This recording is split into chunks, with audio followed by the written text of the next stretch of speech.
Imagine this scene. It's January of 1879. You are a soldier in the most powerful army on Earth, the British Army. You are armed with a modern, breech-loading Martini-Henry rifle, a weapon that can put a bullet into a target hundreds of yards away.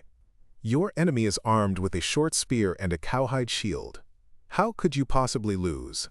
Yet, on a single bloody afternoon, that is exactly what happened. Welcome to 10-Minute History. I'm your host, Jake Sullivan, and today we're diving deep into one of the most shocking and humiliating defeats in the history of the British Empire, the Battle of Isandlwana. This wasn't just a battle. It was a catastrophic collision of two worlds, a modern industrial empire against a disciplined indigenous kingdom. And its story is a timeless lesson in the dangers of arrogance and the limits of technology when faced with a determined and brilliant foe. On one side, you had the British Empire at the absolute peak of its power, confident in its disciplined red-coated soldiers and their overwhelming firepower. Their military philosophy was simple: form a line, unleash coordinated volleys of rifle fire, and crush anyone who stood against them. On the other side was the Zulu Kingdom, a formidable African power with a military system built on centuries of tradition. Their army, the Terry-B-Duahai, was organized into regiments called *Amabutho. These weren't just soldiers. They were a highly disciplined warrior class whose primary weapons were the short stabbing spear, called an *iklwa, and a large oxhide shield. Their entire strategy was built around closing the distance and engaging in brutal, close-quarters combat. The spear versus the rifle. It seemed like an obvious mismatch, but as we'll see, the reality was far more complex. So how did these two armies end up on a collision course? The war itself wasn't an accident. It was manufactured. The British had a grand plan for southern Africa.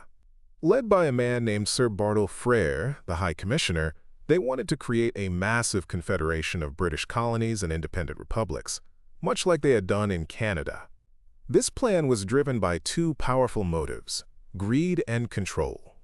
The region was rich with newly discovered diamonds, and the British wanted to secure access to that wealth. To do that, they needed a vast, cheap labor force for their mines and industries.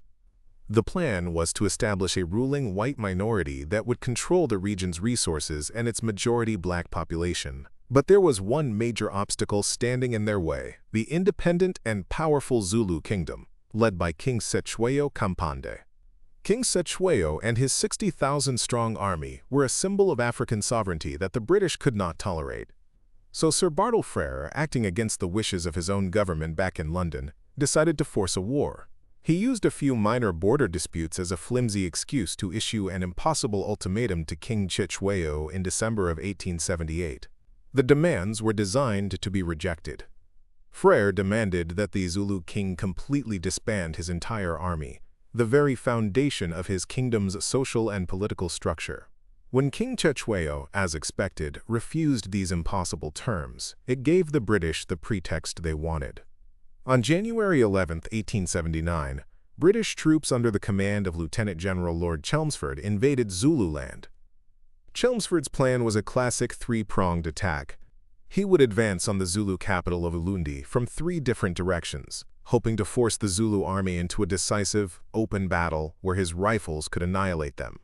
His central column consisted of over 4,000 men, including professional soldiers from the famous 24th Regiment of Foot, along with artillery, engineers, and colonial volunteers.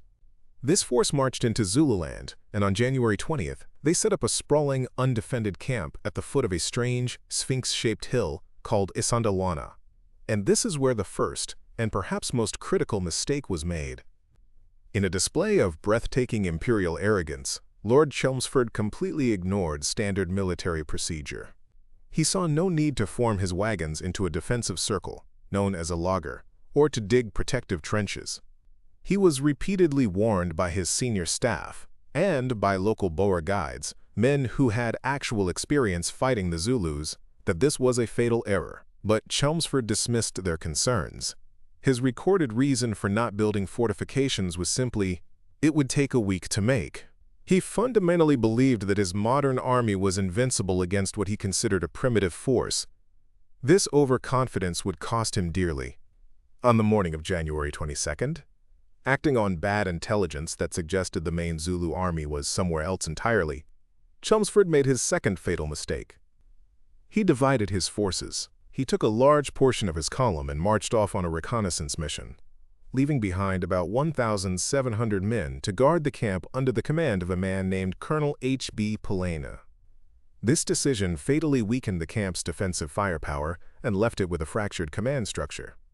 What Chelmsford didn't know was that the entire main Zulu army, over 20,000 warriors, had expertly outmaneuvered him. They were hiding in a nearby valley, poised for an attack. Interestingly, the Zulus hadn't planned to fight that day, as it was considered an unlucky dark day in their lunar calendar.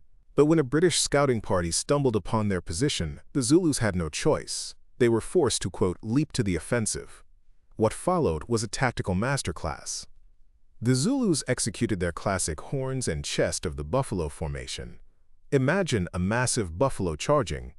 The main body of the army, the chest, smashed directly into the British front. Simultaneously, two swift flanking columns, the horns, raced around the sides to completely encircle their enemy. Back in the camp, Colonel Pelena, receiving frantic reports of the approaching Zulu force, made a disastrous tactical error. Instead of consolidating his men near the wagons for a tight, defensible position, he ordered them into a long, overextended firing line far out from the camp. This spread their firepower too thin. As the Zulu chest engaged the front, the horns swept around the flanks. The British line was too long and too brittle. When some of the auxiliary colonial troops broke and fled, it created gaps in the line, and the Zulu warriors poured through. The British soldiers were swamped by the sheer weight of numbers. The disciplined firing line collapsed into pockets of chaotic, desperate, hand-to-hand fighting. And then came the final breakdown. The soldiers, fighting for their lives, found themselves too far away from their reserve ammunition wagons. There's a long-standing debate about exactly what went wrong with the ammunition. Some survivors claimed the wooden ammunition boxes were screwed down too tightly and were difficult to open in the heat of battle. Others argued that the real problem was simply logistics. The men responsible for distributing the ammunition couldn't get it to the firing line in time because of the chaos and the distance. This debate over the ammo boxes has become a symbol of the entire disaster. It reflects a rigid, bureaucratic army that was tactically inflexible and completely unable to adapt to a dynamic battlefield. The focus on a supposed technological flaw, the difficult boxes, was an easier pill to swallow than admitting the deeper, systemic failure of poor command, bad logistics, and crippling arrogance. The battle was a slaughter.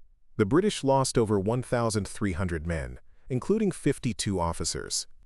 It was a catastrophic loss of life, not seen by the British Army since the Indian Mutiny over 2 decades earlier. But the Zulu victory came at a terrible price. They suffered an estimated 5,000 casualties. These were losses their kingdom could not afford to replace. According to eyewitness accounts from Zulu warriors, the mood after the battle was not celebratory. There were no victory songs or chants, only a profound sense of grief for their thousands of fallen brothers. They had won, but they had paid for it in blood. As was their custom, the Zulus took no prisoners. The aftermath was a grim scene of carnage. The bodies of the fallen British soldiers were mutilated, not out of random savagery, but as part of a ritual belief. They would slash open the stomachs of their enemies to release the spirit, preventing it from haunting them. It was a horrifying sight for the few who survived. One British officer, Commandant Robert Lonsdale, managed to escape, but later returned to the scene. He recounted a chilling moment when he saw what he thought were British soldiers in their red coats, still standing in formation. As he got closer, he realized with horror that they were actually Zulu warriors who had put on the uniforms of the men they had killed. But the story of that day doesn't end at Isandlwana. Later that same day, a Zulu reserve force of about 4,000 warriors attacked a tiny British garrison at a fortified mission station called Rorke's Drift. Here, just over 140 British and colonial soldiers, using improvised barricades made of biscuit boxes and bags of grain, held off the repeated Zulu attacks for 12 hours. The defenders at Rorke's Drift were victorious, and this small but heroic stand became a massive propaganda victory for the British. It was the good news story they desperately needed to overshadow the humiliating disaster at Isandlwana. While Isandlwana was an embarrassment, the defense of Rorke's Drift was celebrated, with an unprecedented 11 Victoria Crosses awarded to its defenders. When news of the defeat finally reached London 3 weeks later, the public was stunned and horrified. The press, which had been focused on a war in Afghanistan, suddenly turned its full attention to South Africa. The disaster became a political firestorm for the government of Prime Minister Benjamin Disraeli, and it contributed to him losing the next election. Isandlwana was a brutal lesson for the British military. It proved that technology alone was not enough. Superior numbers, brilliant tactics, mobility, and local knowledge could overcome a technological advantage. But the Zulu victory was ultimately tragic, because it guaranteed their own destruction. The British Empire could not and would not let such a defeat stand. They poured thousands of fresh troops into Zululand, and with a new, more ruthless approach, they eventually crushed the Zulu army at subsequent battles. By the end of the year, the Zulu capital was burned, King Cetshwayo was captured, and the Zulu Kingdom was broken apart. Its sovereignty was gone forever. For decades, the story of Isandlwana was deliberately downplayed in Britain. It was a national embarrassment. Instead, the heroic tale of Rorke's Drift, immortalized in paintings and films, became the dominant memory of the Anglo-Zulu War. This is a powerful example of how history is often shaped to serve a nationalist narrative, hiding uncomfortable truths behind tales of heroism. Today, the battlefield at Isandlwana is a place of remembrance and reconciliation. For many years, only memorials to the British dead stood on that lonely hill. But in 1999, a new monument was unveiled to honor the thousands of Zulu warriors who died there. It stands as a testament to their bravery and a powerful act of historical reclamation. The victory at Isandlwana was not a fluke. It was the direct result of British arrogance and tactical blunders, combined with Zulu discipline, mobility, and intelligence. It's a timeless story that reminds us that history is not just about who has the better weapons, but about leadership, strategy, and the unshakable will to defend one's home. So what are your thoughts on this? How does the story of Isandlwana change our view of colonial history? Let us know down in the comments. If you found this interesting or learned something new, please give this video a like, and don't forget to subscribe to 10-Minute History for more deep dives. Thanks for listening.